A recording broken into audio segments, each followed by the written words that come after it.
All right, good evening. Welcome in. We are SEC After Dark, presented by Windows 95, apparently. Yeah, My hot seriously. takes are being fueled by my ML Rose cup that's filled with the greatest cocktail ever, bourbon and ginger, a little Bellmead bourbon. So joining me is Steve Willis, Jeb Beecham, and our newest addition, Jake Thomas. What's up, boys? How you doing? Good guys, how y'all doing? Great. Yeah, let's hope nobody calls in with Corey on net zero during this show. We're gonna go for as long as we can. We're gonna ask G's, and then we're gonna make Lycos go fast. Yeah. So I got an action-packed show. Apparently, we hope you're having a better week than my internet. It is. It's in this last hurrah. Fiber is coming. It's kind of like winter is coming, but instead of winter, it's fiber. We hope you're having a better week than the University of Texas special teams coach, Jeff Banks, which we'll get into in a minute. We hope you're having the last time they won it. I was a fifth grader. Oh, wow. I did not watch a single pitch of Major, and it was just bizarre. Related? No. Is this Ole Miss related? No. You've been stuck watching marathons. Seeing it's basically We are SEC After Dark. If you want to follow us, look down below. Hit us, subscribe on the YouTube. Hit that bell on whatever the 25 channels you're watching us on. Hit that bell. You'll get us. Good afternoon, DGD. Welcome, man. Welcome to the chat. William McKnight. Welcome to the chat. Stacy, good to see you as always. Yeah, it goes without got a lot saying to talk that we kind of blew up on the echoing this week, and we're up over 20 providers providing what's going on. So yeah, it's get ready for chat to blow up. That's all I'm saying. Just like I'm kind of got some internet issues tonight. Just like Georgia kind of beat Florida this past weekend. Oh, Lord. Yeah, does anybody have an AOL disc they can loan Corey? Seriously. Corey's prodigy is messing up. Somebody just keeps trying to fax stuff to me, man. What the hell? I think Pole Assassin's monkey chewed through my internet cable. Yeah, you like that I put in the topics, I put Pole Assassin on there? Yeah, I was hoping you would because you didn't ask me. Usually I get a text from Steve, hey, what's our topics? And he must have just read my mind because Pole Assassin and playoff rankings were two of the things that were on my mind. So I imagine Pole Assassin has been on many men's mind. Trying to figure out what exactly that means. There it is. See, we were all thinking it. Steve just went ahead and blew it up and said it. So, like, that's a crazy story to wake up to on Monday. Corey, can you walk us through it?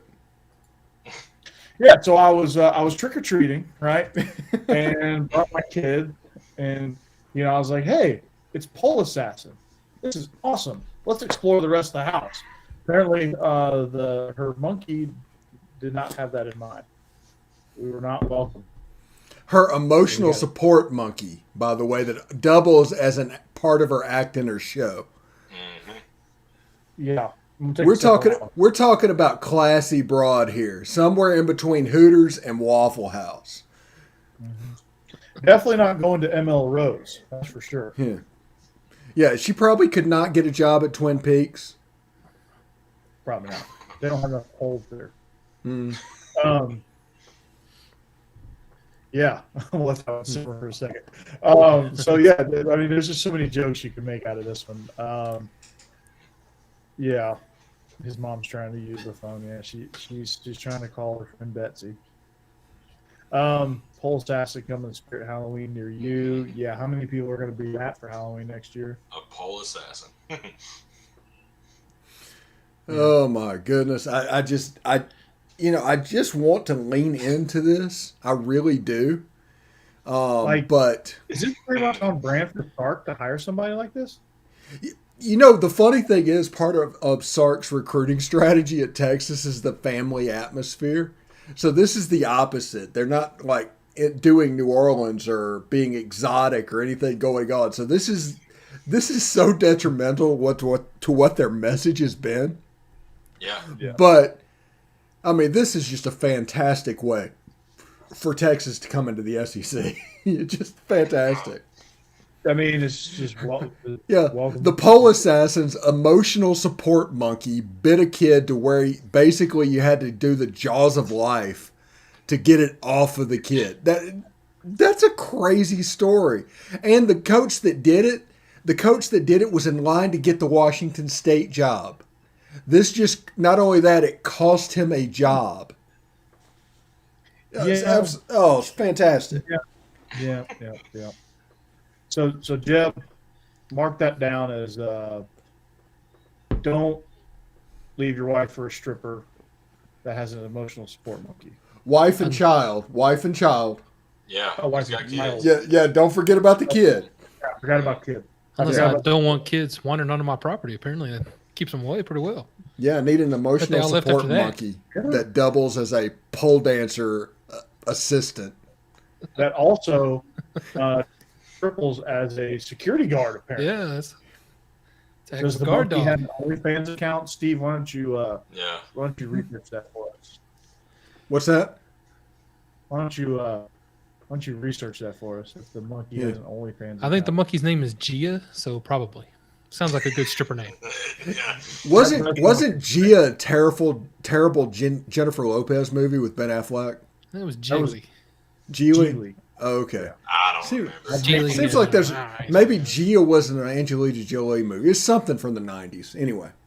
If you knew who we worked with back when I met Steve, you would know why we know this reference. You're good. Let that sink in, Steve. Figure out who I'm talking about.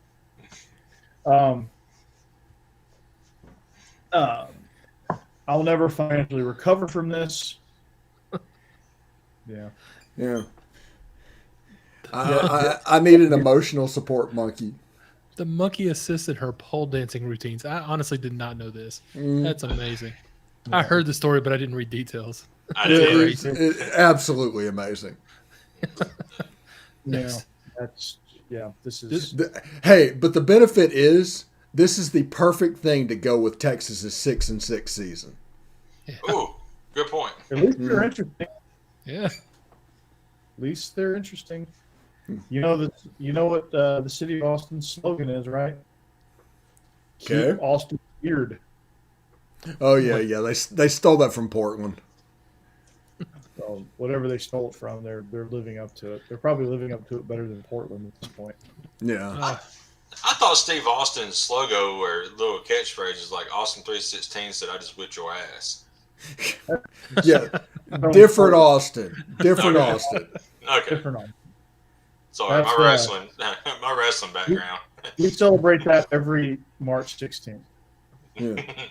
Stone Cold Day. All right, let's get into the breakdown of last week so we're not here 2 hours tonight. So we're not going to break down Pole Assassin for 2 hours? We could. It sounds like Jeff Banks is doing that.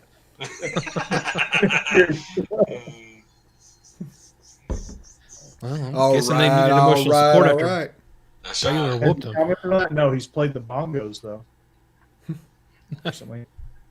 Yeah. So, cocktail party, huh? Cocktail party. That game went exactly like you would expect it to go. Dan Mullen is absolutely.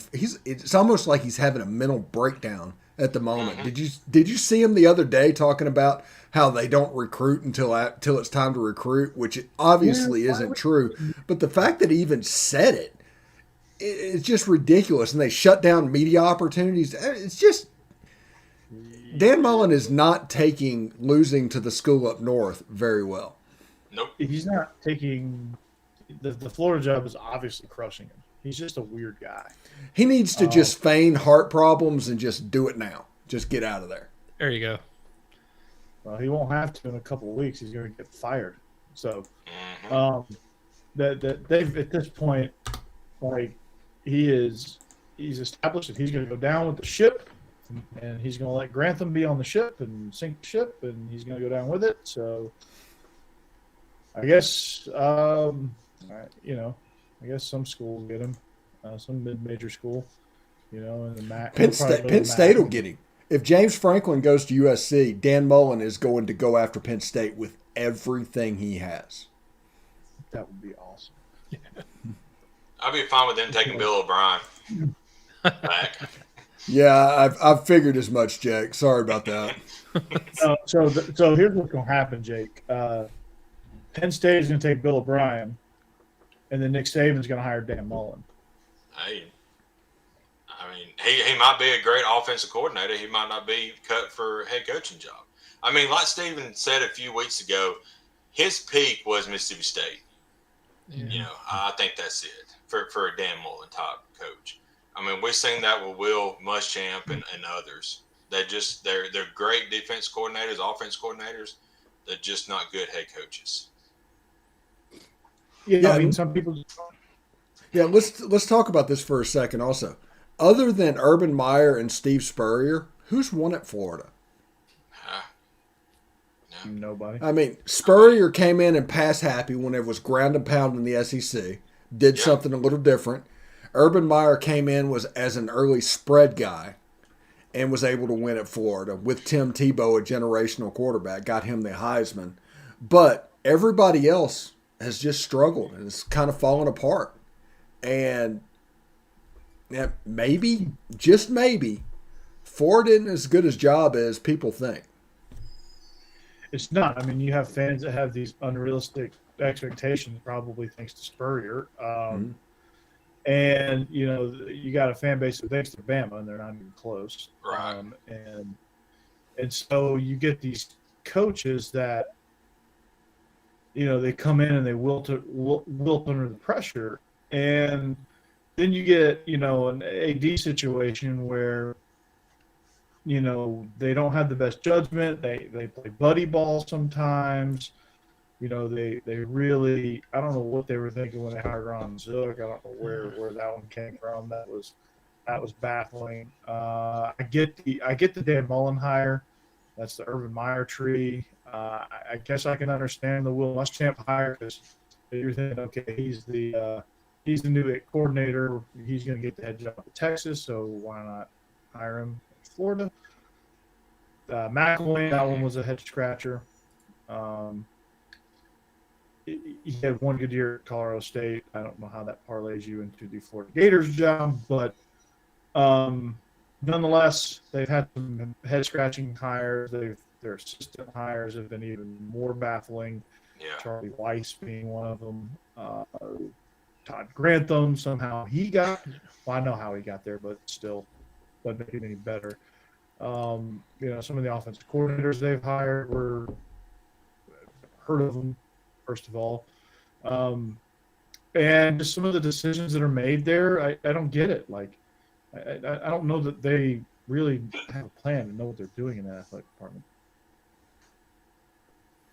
So, Well, people will go to Georgia, DGD, because they assume the narrative is that is a great job.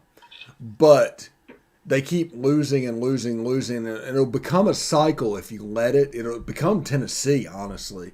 If it wasn't for Urban Meyer, they would already be Tennessee and just be in that little death spiral trying to replace Spurrier over and over and over again. But Urban Meyer kind of propped them up and found something different and a little bit of success, and now they're trying to recreate that with Dan Mullen. But if this doesn't work, that's going to require a system change. And they're going to have to change the way they do things, and that is going to set them back a couple of years, and I don't know if their fan base can handle it. They can't, and they won't. They'll end up trying to find the it name, which is not always the best option. They try to make the splash instead of trying to hire the best person. Like, one of the things Georgia did that I thought was really good is they vetted Kirby. They've been vetting Kirby for a long time. They felt like he was the best option for what they needed. Let's be honest. Kirby was the golden calf from the very beginning. Absolutely. Yes, he was. There wasn't much vetting that had to happen. It just was a matter of the timing being right on both sides. It all happened before. Like, when they made the move, they'd been vetting him all season. They knew they'd made the decision a year out that Rick was gone. Like there was no way. And then the only thing that threw it off was, he won towards the end of the season. He had that winning streak after the Florida game, after the Florida debacle that year. But then Kirby became available, so they were like, "Man, we got to move now." So that's kind of how that played out. But they've been eyeing Kirby for a couple of years at that point, so they had done their homework.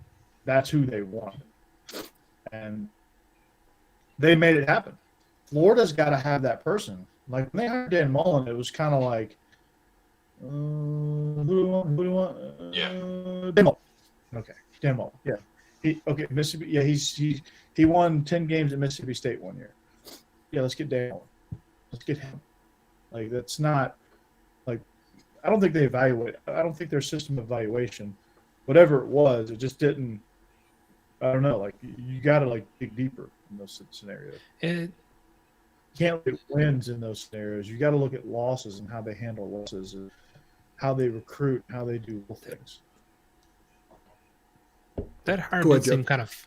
It did seem kind of rushed, almost like they just knew he was about to be hired somewhere and they wanted him, so they just grabbed him real quick without really looking into it too hard. Just from what little I can remember of it, I remember it just it all happened really quickly. Yeah, after 2014, Florida tried desperately to get Hugh Freeze. That fell through. And they settled on Jim McElwain because it was Hugh Freeze or bust. And they ended up getting Jim McElwain, and obviously that didn't work out well, and they ended up with Dan Mullen later. And that's not working very well either. DGD at podcast asked us, how is Corral? Corral is about 50 to 60% at this point. Both of his ankles are injured, and all of our wide receivers are injured, and our starting tight ends are injured. So the offense is going to struggle a little bit. And my take that I put out on all my other shows, and we could talk about that right now, is Matt Corral and the wide receivers need to sit down. They don't need to tough it through. You need to go in against Liberty and with the backup quarterback, Luke Altmaier, and the young freshman wide receivers, which should be talented enough to beat that team, and because you need them against Texas A&M. Yeah, I think that's going to be the most interesting thing about the Ole Miss game this weekend is who's going to actually play. Because I read an article where Lane Kiffin was saying that 9 of y'all's 11 starters from the beginning of the season are injured. Building that's that just depth, ridiculous. Yeah. Building that depth, feed Snoop Connor. That's the key. Him and Parrish. DPD also talked about Mel Tucker. My prediction for Mel Tucker is that either Michigan State's going to throw the freaking bank at him. Yeah. Michigan State will do that, or it's going to be LSU for him. He made about $3 million with that win over Michigan Saturday. Whether at Michigan or LSU, he is going to be a $7 million coach going into next season, regardless. Yeah, and he should be. I think he earned it. I hope. Part of me hopes he stays because I want Mel Tucker to like build something there. But money talks, I guess, right? SEC is the pull of the SEC is just strong, man. So, I think Mel Tucker. I hope they make it in the playoff. That would be a great story. Michigan State, Mel Tucker. I think he's doing a tremendous job there. So, playoff rankings, we're number 3. And deserve it. Yeah. Mm-hmm. They looked good. Kenneth Walker. Kenneth Walker is amazing. He reminds me what I'm about to say is the hottest of hot takes. Okay? Understand that I understand that. But the last player that I saw in college football that had an impact like he had on the game was Marshall Faulk. Ooh. That's high praise. Mm-hmm. That's very high praise. It's not a piping hot take, but it's high praise. It's up there. So on our next episode of Big Ten After Dark, Sparty. Yeah, seriously. Very Mel Tucker After Dark.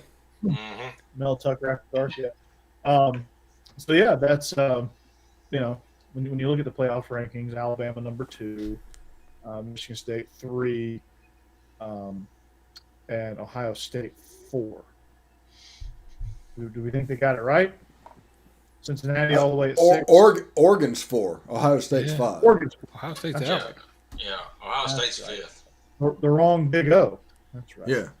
The wrong Big O. And they deserve it because their loss was with Joe Moorhead in the hospital for what's going on. Oregon's legit, man. People need to come into terms with that. They're behind Georgia and Alabama because they're obviously the top 2 teams. But I could see a Georgia, Alabama, Michigan State, and Oregon top 4, and that being an excellent college football playoff. I would love to see Georgia versus Oregon and Alabama versus Michigan State. I would absolutely love that. Yeah, I mean, I think they're all 4 very worthy teams. I would love to see Michigan State take it to Ohio State and win the Big Ten. That's what they've got ahead of them if they want to stay there. But, it's going to be insane. Appreciate it, Jay. The way it picked up. So glad they can't be stopped. I like the stop sign. The stop sign is a nice touch. So yeah, I mean, I like that. I like that Cincinnati's number 6. You know what? I don't know if I like that Cincinnati is number 6. That's what I was going to say. I'm not sure about that. I like that they're not number 4 or number 3. Them getting put at 6 means that their future is TCU from 2014. Yeah. Yeah. I mean, they're not going to get in. This is the committee saying, "Hey, you're a cute story. You're a cute team, and you have a top 10 win, but we don't give a crap because you're Cincinnati." And they got to do more than that, Steve. What do they have to do? They've won every game on the schedule, including a top 10 win. And it's not like they're in a mid-major league. I mean, they have to not struggle against 1-win teams. No. Like Struggle, I don't care about. I don't care about struggle. I just care about winning the game, and they've won every game that's in front of them, including Notre Dame, which is a top 10 win. And this committee values wins on everybody else. Mississippi State is ranked because they have 3 top 25 wins. Cincinnati should get the same treatment. Steve, I'm with you, but the committee is obviously making a statement here. You win big. Yeah, they're also making the statement that the playoff needs to be expanded. They're doing this this is political. You want to get in the playoff, expand it. And this is a bad day and a bad thing for the alliance, and it was very short-sighted. Mm-hmm. Yep. I'll expand it. Let's do it. Do it now. Expand it. Mm-hmm. I want to make a comment that DGD, just made in the chat about they're going out the eye test. The committee is supposed to go by the best teams. That's what they always said. And honestly, like Steven said, I believe they got the 4 best teams in college football at 1, 2, 3, 4. So at this moment, yes. At this point, yes. I mean, Georgia and Alabama, if Alabama runs a table, they're still going to play each other. And if something happens, Alabama wins the SEC championship game, Georgia's going to get that 4th spot regardless because they're going to have 1 loss. So, and Alabama may jump to number 1. I don't know. It just depends how the rest of the games play out. But the 4 best teams are the top 4 right now. No doubt. And if you look 9 games ago, against Cincinnati 9 games ago, it took a last-second field goal by the number 1 team in the country to beat them. Mm-hmm. I mean, it is what it is. The whole point of this is they're not going to make the playoff. It doesn't matter what they do. And the fact that if they want to make the playoff, it needs to be a 12-team playoff, and you need to get all the group of 5 conferences in line and just kind of blow up the alliance. So like I said, this is a bad day for the alliance. Very bad day for the alliance. And, if they want change, they've got to, honestly, there's got to be some chaos that happens. And a lot of major shakeup within the rankings, and Cincinnati just needs to just keep on winning. How about Oklahoma guys? Yeah. Yeah, you can't. I mean, again, there's a Speaking statement. of struggle wins, you can't barely beat Kansas Pick the second 10 teams in the college football, 17 and Kentucky 18. That's 5 out of 6. You look at their schedule; they're just Minnesota. So there you tight. Hire who was the Arizona baseball coach. That sounds like a Scott Woodward hire. It just does. Yeah, it does. Probably will. So, yeah. And we got some Windows 95 going. Look at that.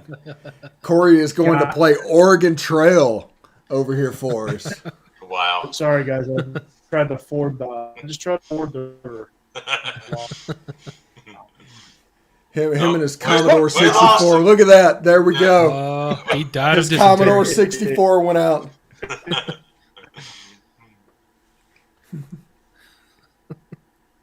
You've got mail. All right. That's my magic trick, guys.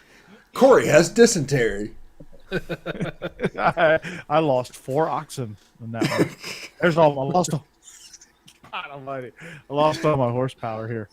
Oh boy. Oh, wow. Oh, this is fun. Oh, look at that. This is entertaining. Yeah.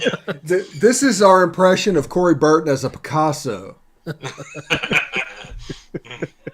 Streaming from a CB radio. Yes, I am. Remember next week, Corey is going to be on AT&T Fiber next week. There's no longer needs for AOL Disk or his Net Zero account, and he won't have any troubles with Prodigy. Prodigy is a prodigy. Good Lord. This is impressive, Corey. This is very impressive. Well, There we go go. again. I'm going to be a logo from here on out. You know, this is because you bragged about switching to AT&T Fiber next week. Yep. This is all because of that. This is straight karma. It totally is. Here I am. Did you pay first I minutes did not of pay my Christmas? minutes. Boy, the My chat- boost phone just went out. I'm glad we got more Boost people on hotspot. here so they can roast Corey instead of me. Jesus. Hey, look at this. Oh, this is Corey's impression of a Jackson Pollock. Look at that. Look at the brush strokes. Man, It's amazing. put the next Michelangelo on the screen here. I mean, I have to bring my artistic style to the show, okay? Yeah. Now you sound like Max Headroom. Hey, there you are. All right. You guys are just because I'm the artist. What a show it's been that's- so far. Looks like Minesweeper. Yeah. That is good. Corey didn't pay his internet. Oh, shit. The comments are. I love these comments. These are awesome. Oh god, Cricket, Justin, you're awesome. Gosh, this is great. All right. Oh, boy. Let's get into this week because it's after 10 o'clock, and like I said, I don't want us to be here 2 hours tonight. That's true. All right. So what do we got this week? Who is anybody playing this week? Tennessee, Kentucky. Yeah. Jeb. I don't know. Kentucky just got beat by Mississippi State using that fun Mike Leach offense. So I don't know if they're going to be ticked off or if they're just kind of broken and we're going to be able to come in with that up-tempo offense and roll over them too. It'll be interesting to find out. I don't know. That'd be fun. Yeah, I'm trying to decide who all we've actually got out for this game because we're kind of like Ole Miss with everybody beat all up. But honestly, I don't know. It's just going to – we'll see. If Kentucky's run game can take care of business. Tennessee's actually been better on defense than I thought, so it'll be fun. But this is our chance to get to 7 wins for this season. So it's an important game for Tennessee. Do it. Yeah. I said this game was my upset pick, and that was when Kentucky was favored. It's actually moved to a pick 'em at this point. Yeah. But I really like Hendon Hooker, and I expect Tennessee to win this game outright. They're explosive. Hendon Hooker is a criminally underrated quarterback in the SEC this year. He's having a great season, and I am shocked by that. He was my least favorite of all the quarterbacks coming in. and he is just taking over. Well, of course, we lost Harrison Bailey, so yeah, it's not a big loss apparently. no. Where do you think he ends up? Speaking of which, I don't know. Somewhere that hopefully better suits what he does, because he just doesn't fit into Josh Heupel's system. It doesn't look like so. Yeah, maybe so. I think Hooker. I think sneaky Illinois. Really? Illinois. I think that is a sneaky pick for Harrison Bailey. I still like him. I hope he does well. Do really well in that offense. Or Wisconsin. Go to Wisconsin. Yeah, I can see that. Or Iowa. They need an accurate passer for the 6 passes they throw. So, yeah, I mean, for Tennessee defensively, all they got to do is stop Chris Rodriguez and find a way to clamp down on the quick screens to Wan'Dale Robinson, because that's the NFL way, man. I don't know if you guys have been watching NFL football lately, but all they do is throw screens. Yeah. And that's what Liam Cohen does. All he does is throw screens. He tries to screen to death Will Levis.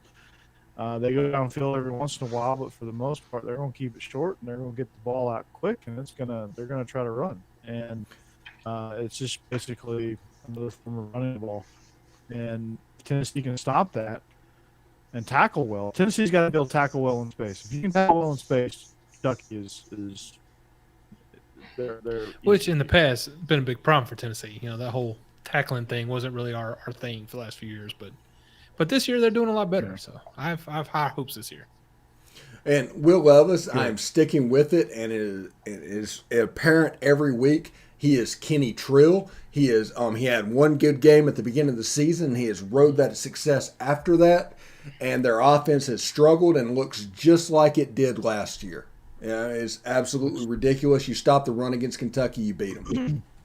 And that good game was against Missouri? Yeah. Apparently AT&T stopped the run on the internet. ULM, actually. Oh, okay. Yeah. Which beat Liberty, by the way, who almost plays this week, but we'll get to that in a minute. Liberty. Yeah, so good news about AT&T stopped my run like Tennessee's going to stop Kentucky's run. So, yeah, I think when you look at this game, Tennessee, I think it's going to be too much for them. That offense is going to be tough to deal with, and Georgia's going to have their hands full this week. But it's a very, very tough style of play. It puts a lot of stress on you. And he's found a way each week to not have it put stress on their own team, which is one of the downfalls of playing up-tempo stuff. So, there you go. Ole Miss Liberty, Steve. Yeah, I'm going to massage this the best I can. Hugh Freeze. But Hugh Freeze is coming back to Oxford. Malik Willis is their whole team. They dropped a game as a 32-point favorite to Louisiana Monroe.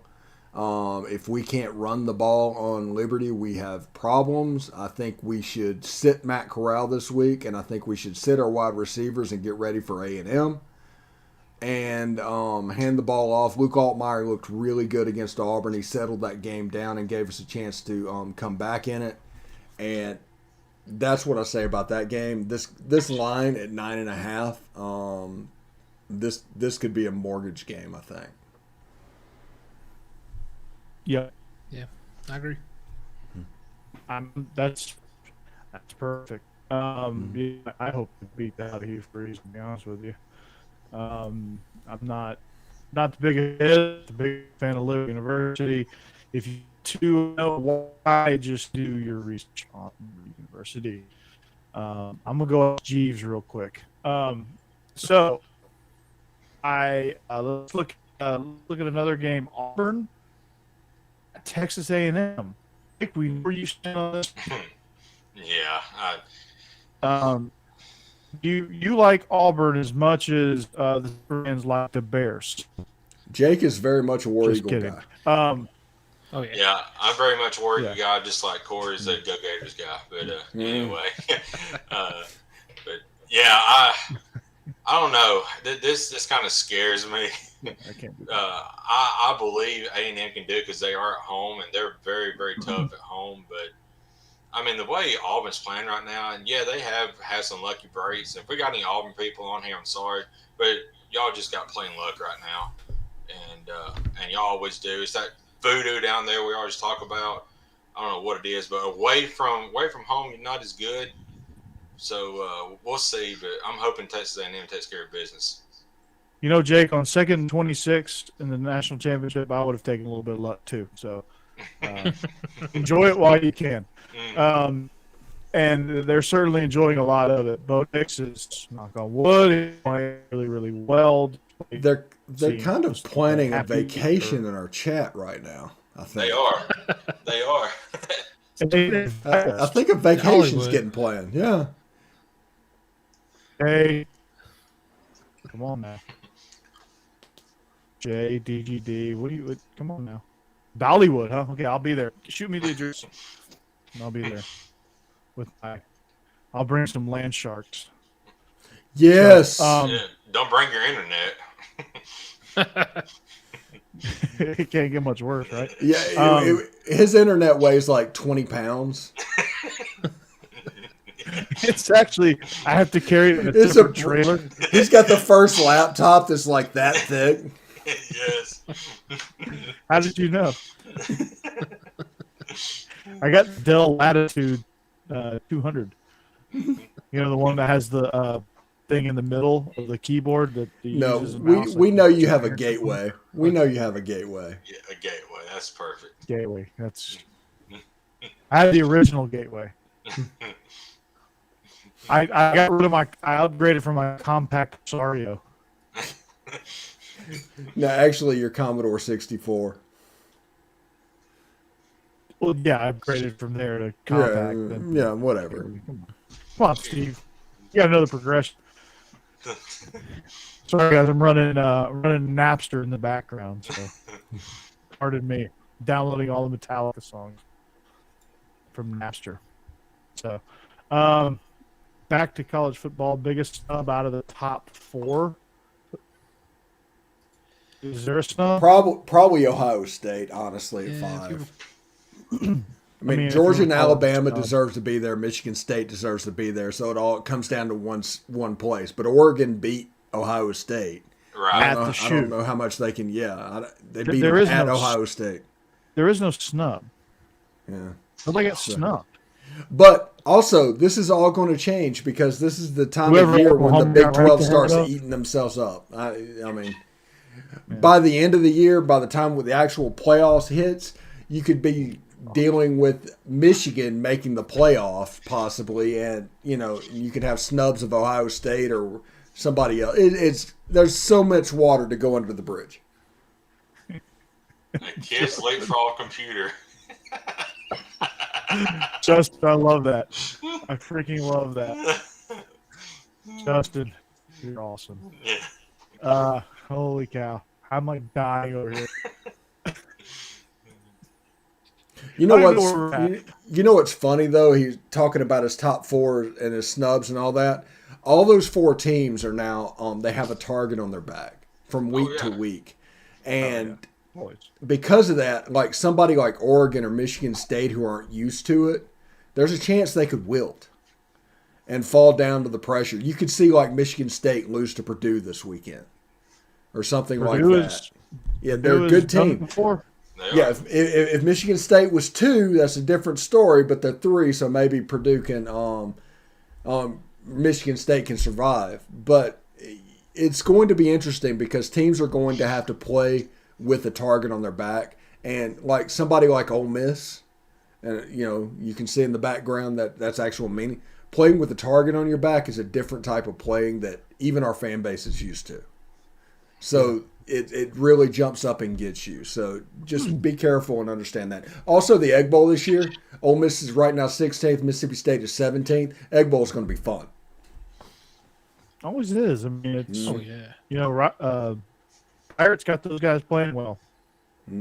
I was impressed with what they were able to do against Kentucky. I thought Kentucky was going to roll roughshod over them. Up until last week, I just still could not buy into Mississippi State. Would just never give them credit. I got to tip my cap to them now. I got to tip my empty whiskey glass to them. It's now empty, but cheers. they're playing their ass off. Will Rogers is impressive right now. He's dialed in, and they're just rolling, man. And Mike Leach going off about candy corn. I mean, that's right on point for him. But I mean, his team is bought in. He finally got those guys playing. I mean, I said at the beginning of this whole deal that for Mike Leach's team, it was just going to take experience. They were just going to have to play because they're still extremely young. They're just going to have to play. And once they started playing, they started learning how to play together, they were going to get better. That's come to fruition. They've gotten better. They've bought in. And they finally got guys there that want to be there, you know, and not the Javonte Paytons that and those guys of the world that didn't really want to be there and wanted to transfer. But, you know, that's Tennessee's game. He's balling out for Tennessee, so good for Javonte. So, you know, don't fault Javonte. It just wasn't, you know, just wasn't for him. And you know, that's not what Mississippi State needed. And that's not what Javonte Payton needed. Javonte Payton needed to change scenery. Tennessee needed a playmaker. It worked out for both parties. So, I'm not mad at it, but it's you know, it certainly worked out. So I've been impressed with Mississippi State. That game's going to be a lot of fun. But for Ole Miss, they're just going to get healthy. Well, they got to get through Arkansas first this weekend. Yeah. Yeah, that's not going to be fun for them. But that'll be a big test for Arkansas too. Like, is Arkansas for real? Like we think they have the potential to be. And when I say for real, like we're used to Arkansas winning 2 games of the year. So for real means they're on that track. First iPod. The first iPod. Man. iPod. You know, the big brick. Corey has a razor. Yeah. I don't know what's in the water tonight. I did have a razor, low key. Those are facts. So yeah, I think, you know, I can't even talk. Playing that snake game on the phone. Yeah, that was me. Damn, Cassidy coming out with the fire. Just chopping me down. I love it. Imagine what Colin Hill would have done with Leach had he bought in. Yeah, I can imagine he'd been really good. And right now he's playing. Right now he's like 8th string running back for the Green Bay Packers, which is not good. For him, but I still love you too, Cassidy. Don't worry. Arkansas is very intriguing. This is a very intriguing matchup. We'll kind of see the direction of which they're headed in this matchup. This will be kind of like the two rising programs. You know, one's going to trend a little further up, the other one's going to plateau a little bit. We'll see who that may be. So Arkansas has a chance here to really kind of just knock Mississippi State back down to reality, or what they say is reality. So Arkansas minus Jalen Catalon is a different animal than Arkansas with Jalen Catalon, and I'm just really sad that he's out for the year. He's a really great player and a fantastic safety. In a game like this, he would be tailor-made for. So, absolutely, and it's a shame, but you know, Pit Boss, you know, as DGD said, Pit Boss has got him going, man. He's playing a damn jukebox. So, I like the direction they're going. I want to see them continue that trend. I know they had a rough patch there in the middle of the season. But I want to see them continue on that trend. I like the direction Mississippi State's going. So if this thing's like a hard-fought, competitive game where both sides look really good, I think you'll be able to tell a lot out of it. I mean, when you saw Ole Miss Arkansas, obviously you saw a mirror image of each other. But I thought both those teams competed extremely hard, and you could tell that they're both heading in the right direction, and somebody had to lose that game. So, you know, if you're a Mississippi State fan and you're an Arkansas fan, that's what you hope to see, and obviously you hope your team wins. But, you know, you can take a lot out of a loss, too, in those scenarios. So, remember in 19 or 20 when every team had a bye week before they played UGA? That was crazy. Yeah, I think, wasn't that 20? I think it was 20. No, maybe it was 19 because I remember A&M had a bye week before they played this, and they came in. Kellen Mond. It was pouring down rain in Athens that day. Let's move to our pick, shall we? Picks. Maybe my internet will hold up for picks. Maybe my internet will hold up better than my picks last week. Good Lord, I had a rough week. Today's picks are sponsored by Jake, Prodigy. 4-6. That's where I found my information. Apparently, I picked games based on their 2002 ranking. 2002 or 97? So at this point, it doesn't matter. Yes. The only games I got right were Georgia, Baylor, and BYU. BYU killed Virginia. And they scored a lot. I had to see that game real quick. I turned that game on like late, like it's starting in the second quarter, and it was 28-7 BYU. I did a few things, then went back to it right before halftime, and it was 42-38 Virginia. I'm like, holy crap! I mean, that game, and then I think it been like 66-49 finish. I'm like, what an amazing game! It was crazy. If you like high scoring offenses, there you go. No defense whatsoever. That sounds ridiculous. It was. It was as ridiculous as it sounds. We all whiffed on SMU, unfortunately. Jed, you and I whiffed on Michigan.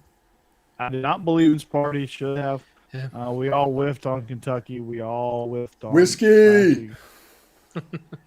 Right. We all whiffed on Ole Miss, unfortunately for you, Steve. We all whiffed on Missouri. Fucking Vandy. Good Lord, man. Do not underestimate the doors. No kidding. Apparently not. Clark Lee, the cyborg, won a game. Well, no, he covered. Let's get into Yeah. Winning a game's another story altogether, but he covered. That's a win for Vandy. You didn't know that, did you? If Vandy wins, we'll have to have a whole show about that. It's a sliding scale. Yeah, we'd have to dedicate a whole one. Yeah. It's a sliding scale for sure. It's like curving a test. Like if you get within a certain amount, you actually get an A.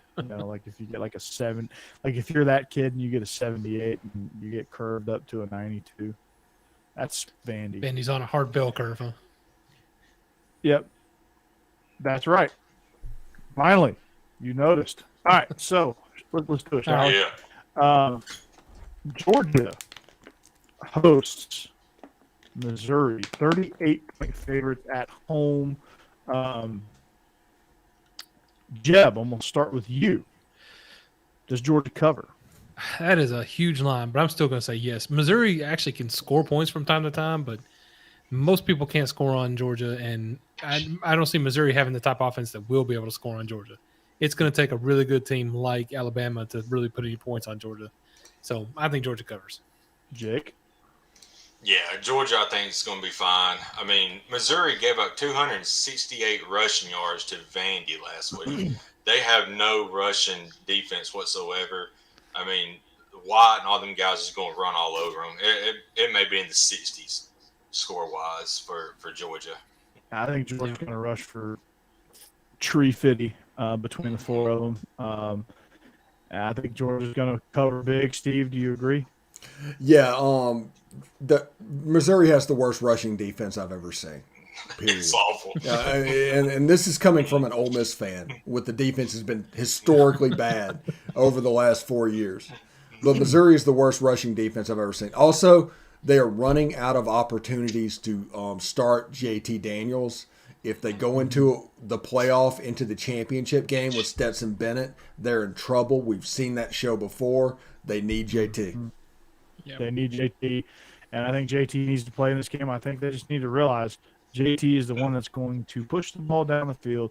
He gives us the best chance to win, and have a package for Bennett if you want, but JT needs to be the guy. Ole Miss hosting Liberty, and freezes. Ole Miss is 9.5-point favorites in Vaught. Hemingway, Jeb.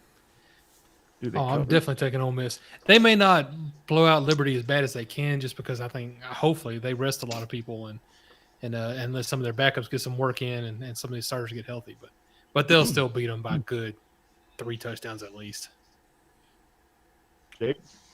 Yeah, if Corral doesn't play, that backup come in the other day, like Steven said, and played really well. I was really impressed with him.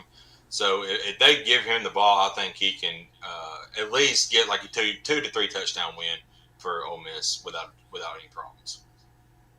I agree. Yeah, I think you will see Ole Miss run the ball, and there will be a situation where they just escort backs into the end zone, and they'll have no trouble with Liberty. Yeah, Ole Miss will cover this game on the ground for sure. A&M hosting Auburn. Kyle Field, 4.5-point favorites at home. Almost a pick 'em, but just outside of the range enough to where you have to kind of worry about the spread. Jeb?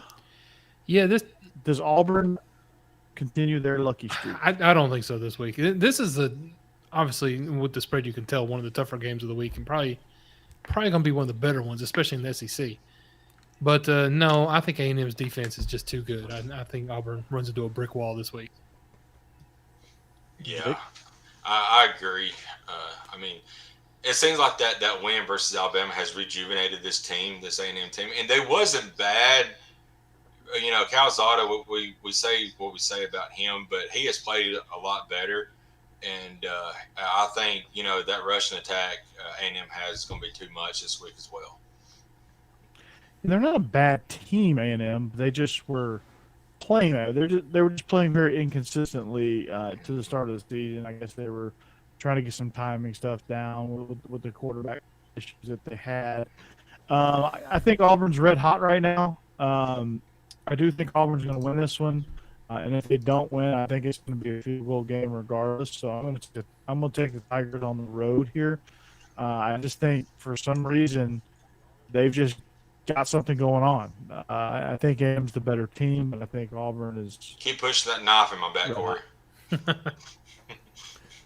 Well, I think A&M is going to be able to establish Isaiah Spiller and A-Chain.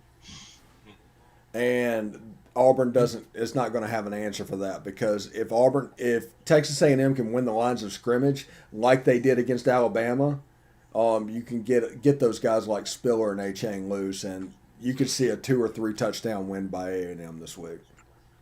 Wait, okay, so my internet just told me that Jason Campbell, Cadillac Williams, they're not a factor at all.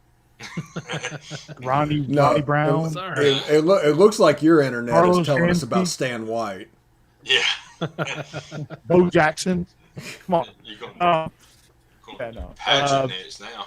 Yeah, Patrick Nix. Yeah. Shug Jordan. Bo Jackson. Arkansas hosting. Yeah, Bo knows. Yeah. Bo definitely knows internet. Arkansas at home, 5-point favorites. Mississippi State. Jeb. Yeah. Do the Hogs win it? Leach's offense, I still can't figure out when they're going to be good and when they're not. I bet against them last week, and I was completely wrong, but I'm going to again just because Arkansas, I just love the way they play, and they've been so good this season up until, they've run into the hard part of their schedule, and they're obviously not a top-tier team, but they're still good. And Mississippi State, like I said, I can't figure out. So I'm going with Arkansas. Yeah, I think Arkansas being at home is going to be the advantage.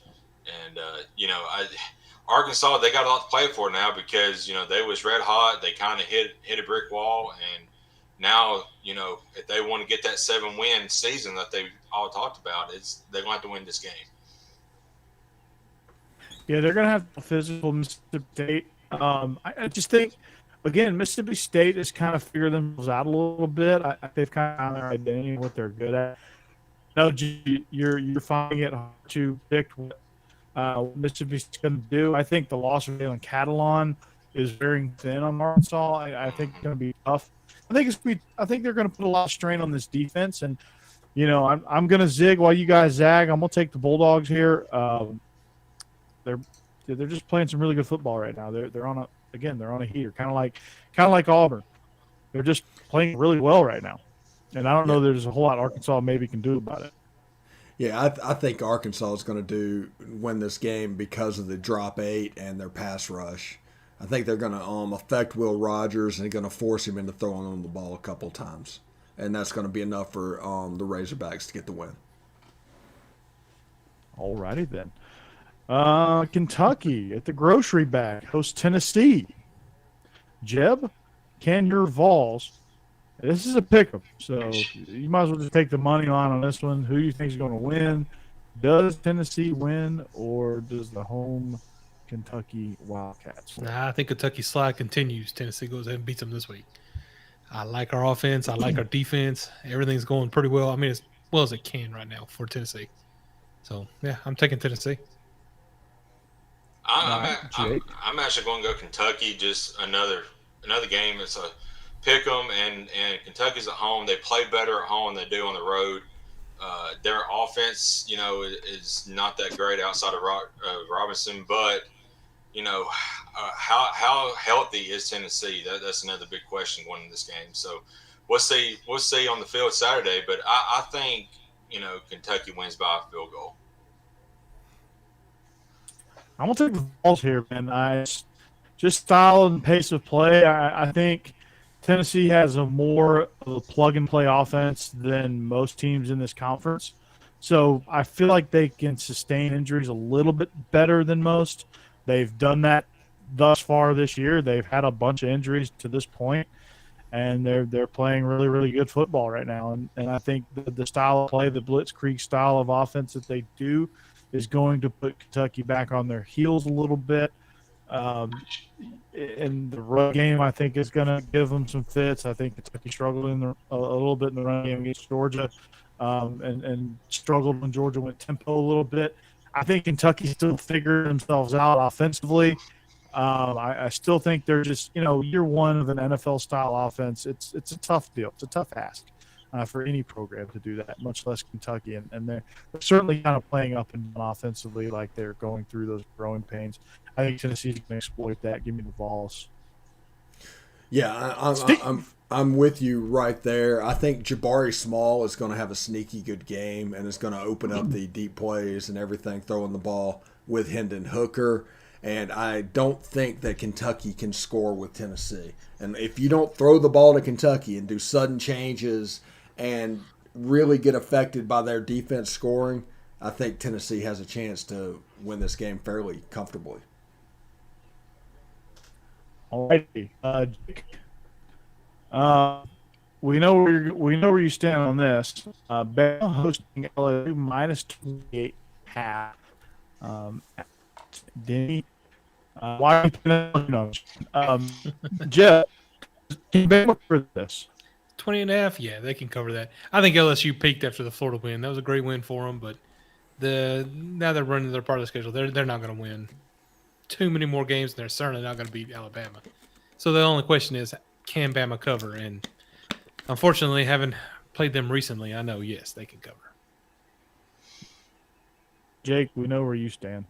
Yeah, we still have not forgotten the way that, what old Ed Orgeron said in the locker room after the 2019 season about F Alabama. We've still not forgotten that. I'm sure it's still up in the locker room, that quote specifically. So we are, we're going to roll, and it'll probably be a mugging Saturday. Yeah, that's be a nice parting gift for old Coach O, as he's Red Bull, ripping his shirt off, like stuff. I think Bama's a roll. This thing get really and that way real fast. I'm taking the Tide. And I would take the Tide if it was a 45-point line. I'm going to lay the points regardless. So Alabama both ways. Before we move on, this is my Coach O farewell tour story time real quick. His defensive line coach at Ole Miss was Ryan Nielsen. He's the defensive line coach of the New Orleans Saints right now. Ryan Nielsen challenged me to a fight. He challenged me to a fight because Coach O did a thing called Coach of the Day. And Coach of the Day involved a Photoshop of a coach and just put it up there in front of all the team. Well, we picked Vanilla Ice for Ryan Nielsen with the headline of Rush, Rush, Baby. And we did that multiple times to the point where he wanted to fight me and was ready to just straight meet me behind the building after the game whenever I was forced to do it. So, yes, Ryan Nielsen challenged me to a fight. That's my Coach Orr story for today. That's a good story.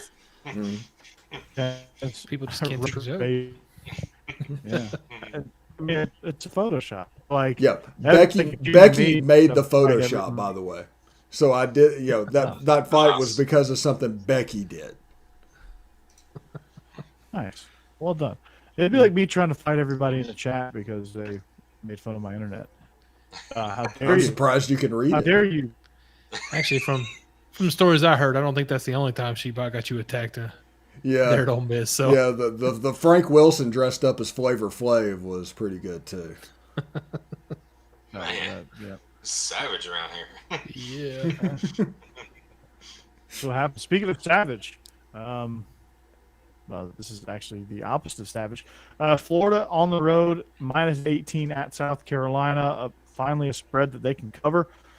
Maybe a game they can win. This might be a good recruiting. Wait, no, they don't recruit, so never mind. Not until it's time to recruit. Not till when that is, I don't know. Yeah. Jeb, does Florida cover this one? Oh, I think pretty easily. Yeah, South Carolina is just not good this year. Just not good. And Florida might want to try that recruiting thing too. Florida's got all kinds of problems, but they're not going to have too many problems this week with South Carolina. No. Yeah, it still seems like there's a quarterback controversy there at Florida, but I don't know what AR I felt like was set up to fail in that Georgia game, being the starter, but I think they get it together this week, and like Jeb said, this South Carolina team is awful right now, so it's going to take Beam a little while to get some guys in. If he can do it, it remains to be seen, but I think Florida covers easily.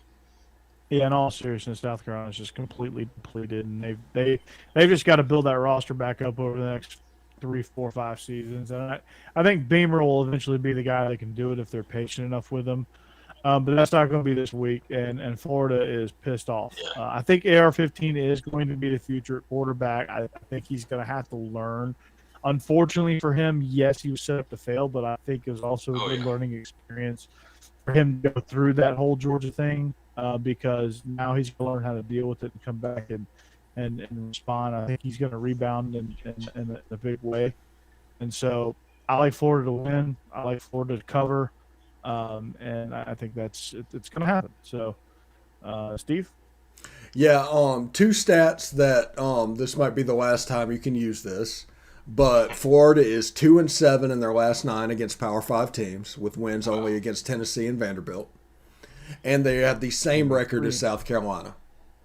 Now, I think they're going to beat South Carolina. They're both 4-4, but I think they're going to cover this line fairly easily. But, those 2 stats are too much fun, so I had to mention them. Speaking of teams that are too much fun, Texas, if they could convince the official Iowa State, to ensure that once it's past the second quarter, they don't set the quarter past 2. So they just keep it on the second quarter so Texas thinks it's the first half, and maybe they'll play like it. They've wilted, and again, this is a whole culture shift for the Longhorns under Sark. I think you see flashes of it, but also you see flashes of what they did with weirdo Tom Herman. And this Urban Meyer tree gets weirder and weirder and weirder. Like you have, it's odd. So Iowa State hosts Texas. Iowa State -6.5. This is the late season Iowa State that everybody knows and loves. Texas could certainly win this game. Jeb, do you like the Longhorns here to finally put together 4 quarters, or do you like? No, I like Texas, and I think that's who I'm picking to cover the spread at least, if not win this game outright. But I love their offense and what they do. But you're right, they just sort of like they start off real hot and then they disappear sometimes. And you never know what's going to happen. But but I don't know that Iowa State has the offense to really hang with them and come back on this one. So I think I'm going with Texas in this one. Jake? Yeah, I'm going with Texas as well. I mean, Bijan Robinson is a dude. He's a great running back. In Iowa, they kind of fallen off a cliff here lately and has struggled a bit. But I think Texas, they need to win this game to at least get bowl eligible because their remaining schedule is awful. I mean, they might not win another game after this one. So if they want to get 6 wins, they've at least got to win this one. So I think Texas is going to win. I like Iowa State here. I think, Breece Hall and Brock Purdy had a little bit of bad luck last week. But, I just think their defense is really tough. I think they're going to do a good job of stopping the run or slowing down the run game enough to where their linebackers can flow. And, just the way they play defensively, scheme-wise, is really good, and how they kind of lock up the middle of their down guys and allow their linebackers to flow and play C-gap and out. And so I just think that Breece Hall is going to get back on track. I think, Brock Purdy, I think, is going to have a good day. He's going to have to if they're going to beat Texas, and I think he does. They're minus 6.5, so they're going to have to win by a touchdown. I do think they win ultimately by a touchdown. I think it's going to be one of those where it's Texas for a long time, and then all of a sudden Iowa State just turns around and wins, and they win by 7. So I'm going to take the Cyclones here. Yeah, it's a game that Iowa State just does not need to monkey around with Texas, and they need to play the role of a Polis action and just push this forward. Just don't mess around with them. But anyway, Iowa State's going to win this game. Yes. Don't need to monkey around. Oh, boy. All right. Oklahoma State, 3.5-point road favorites at West Virginia, the home of the burning couch.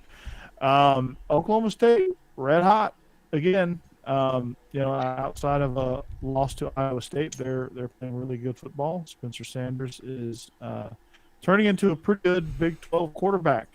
And Oklahoma State does play a little bit of defense, and with this being on the road, that makes it a little tough. West Virginia's tough at home, but I think ultimately, when you look at the spread, I will tell you in just a minute, but I'm going to let Jeb tell you. Well, you mentioned Oklahoma State lost to Iowa State, and West Virginia just beat them. But Oklahoma State is a really good team. They're playing really good football right now. I think they win this game. West Virginia is not as good, but they are definitely dangerous. They can, they'll lose to teams that they shouldn't lose to, and they can beat teams that they shouldn't beat. So there's just no way to really know what's going to happen. But I think Oklahoma State is definitely the better team. So if I'm betting on them. All right, Jake. This is actually my upset of the week. I think West Virginia gets it done. I really like Oklahoma State, but like Jeb mentioned, West Virginia, they have lost to teams they shouldn't have lost to, but they have beaten some really, really good teams. And here's another really, really good team that they're going to play, and I think they get the upset. They're at home, and I think that's going to give them an advantage. Absolutely. Steve?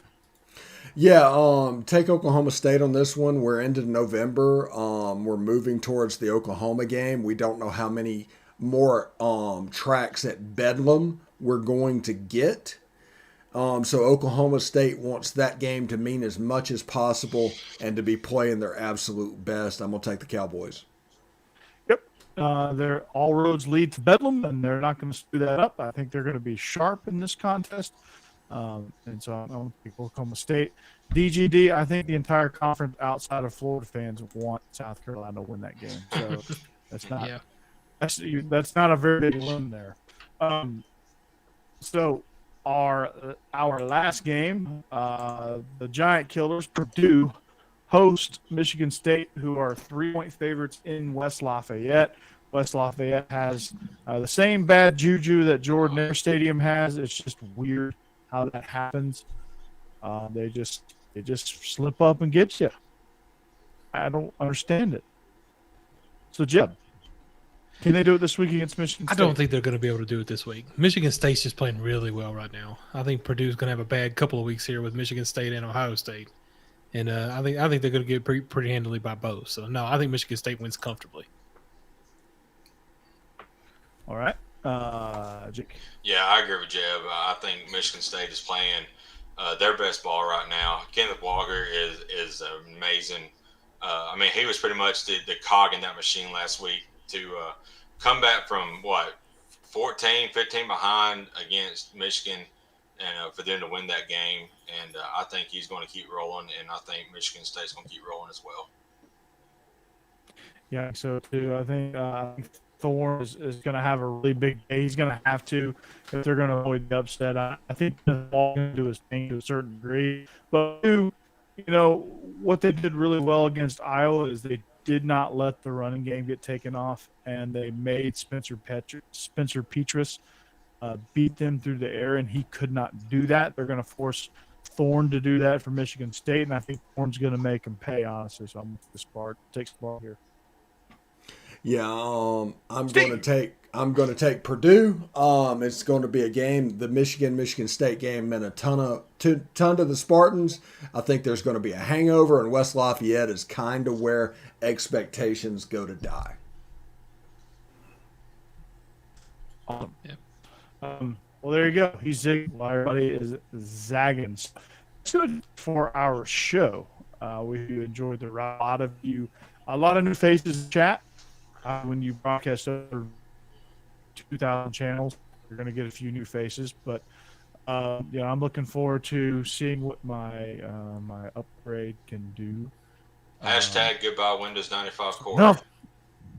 Let's just hope it's not Windows ME.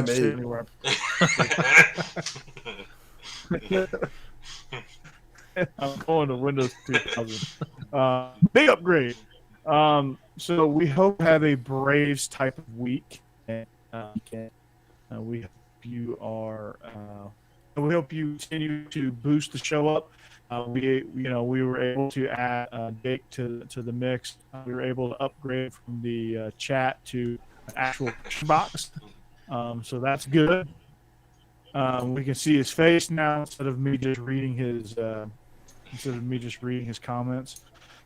So we're delighted to have you, Jake. If you want to follow us on social media, look down below. Our main channels are right down below you. But wherever you are watching us from, we thank you for that. Check out the Palmcast. Check out Steve on the Daily there. Check out Jake on Tide Talk. You can check out me eventually on Beast of the East. Not sure where that direction of that show is going at this moment, but that will we will get that figured out and sorted out. But you can also catch me on Believe in George Dogs with Israel Troop. We got some good things going there. We got some things cooking there, and of course the Legal Motion College Football Podcast as well. I cover the entire country on that show with Matt Perkins and Josh Cook. Two Big Ten guys, actually. I got to show them what's up with the Southeastern Conference. But again, we thank you for listening. We hope you have a great rest of your week. We hope you have an even better weekend. We hope all your picks hit. We hope all your teams win. Unless you're a Florida fan, sorry. South Carolina's got to get some love too, right? So we hope you have a great week. And again, even better weekend. We thank you for listening. We thank you for watching. Catch us. Follow us on Twitter. Hit us up on social media. Steve is a good follow. Jake is a good follow. Yeah. Dave, you got to start. And follow me. You got to start. I haven't figured out this whole social media thing yet. And follow Jake. Yeah. Don't. So yeah, it's a slippery slope, Jeb. So yeah, we got to. Next thing you know, you'll be retweeting Pole Assassin. So. And commenting on her monkey. Oh my gosh. We mean an actual monkey. Get your mind out of the gutter. Yeah. Yeah, I'm talking about an actual monkey. Yes. So whoever's mind was in the gutter, congratulations. Anyway, that's going to do it. With that, we're out. Go Dogs. See ya.